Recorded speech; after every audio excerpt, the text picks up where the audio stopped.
গুম খুনের কুখ্যাত নায়ক মেজর জেনারেল বরখাস্ত জিয়াউল হাসান একজন সিরিয়াল কিলার হিসেবে 1030টি খুন করার কাহিনী আমার দেশে প্রকাশিত হয়েছে। তার নৃশংসতার আরও ঘটনা জানা গেছে।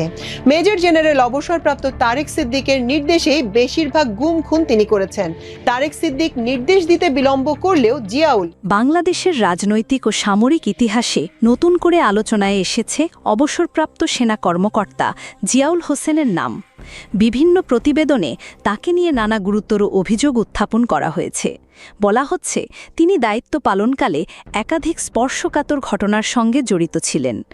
অভিযোগ রয়েছে তার নেতৃত্বে ভিন্ন ভিন্ন বিশেষায়িত বাহিনীকে ভিন্ন ভিন্ন কাজে ব্যবহার করা হতো। উদাহরণস্বরূপ কেউ নিখোঁজ হলে বা গোপনে আটক হলে তা নিয়ে সাধারণ মানুষের মধ্যে নানা প্রশ্ন দেখা দেয়।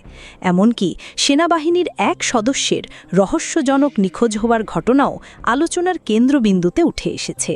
এসব অভিযোগের সত্যতা নিয়ে এখনও প্রশ্ন থেকে যাচ্ছে। জিয়াউল হাসানের বিরুদ্ধে আরও একটি বড় অভিযোগ হল একটি গোয়েন্দা নজরদারি ইউনিট তৈরি করা। এনএমসিআই নামে ওই ইউনিট পরবর্তীতে এনটিএমসি নামে পরিচিত হয়। অভিযোগ রয়েছে এই সংস্থাটি কার্যত কোনো আইনগত কাঠামোর মধ্যে পরিচালিত হতো না। এমনকি আন্তর্জাতিকভাবে নিষিদ্ধ প্রযুক্তি ব্যবহার করার অভিযোগও উঠেছিল, যদিও সরকারিভাবে তা স্বীকার করা হয়নি। এছাড়াও 2014 সালের আলোচিত নারায়ণগঞ্জ মামলার ঘটনায় ষড়যন্ত্রের অভিযোগ ওঠে তার বিরুদ্ধে।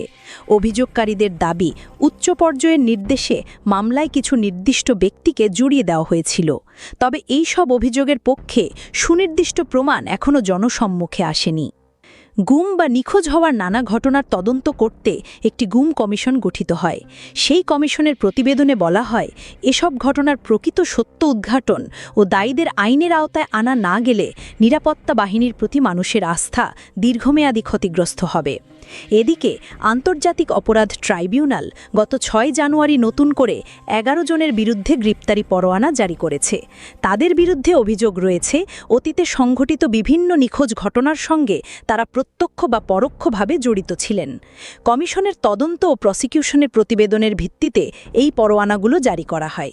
একই সঙ্গে জানা গেছে বিভিন্ন সময়ে কূটনীতিক, সেনা কর্মকর্তা ও আইনজীবী সহ একাধিক ব্যক্তি গোপনে আটক হয়েছিলেন বলে অভিযোগ রয়েছে। তাদের নাম বিভিন্ন প্রতিবেদনে উঠে এসেছে। তবে এই সমস্ত অভিযোগ এখনও আদালতে প্রমাণিত হয়নি। সব মিলিয়ে বলা যায়, এসব অভিযোগ ও তদন্ত দেশের রাজনৈতিক ও নিরাপত্তা ব্যবস্থাকে নতুন করে আলোচনার কেন্দ্রবিন্দুতে নিয়ে এসেছে। এখন সবার দৃষ্টি আদালতের রায় ও আনুষ্ঠানিক তদন্তের ফলাফলের দিকে। প্রিয় দর্শক, এই ছিল এখনকার বাংলা 24 চ্যানেলের সর্বশেষ নিউজ। নিয়মিত নিউজ আপডেট দেখার জন্য বাংলা 24 চ্যানেলটি সাবস্ক্রাইব করতে ভুলবেন না। আরও খবর নিয়ে ফিরছি কিছুক্ষণের মধ্যে। সাথে থাকার জন্য ধন্যবাদ।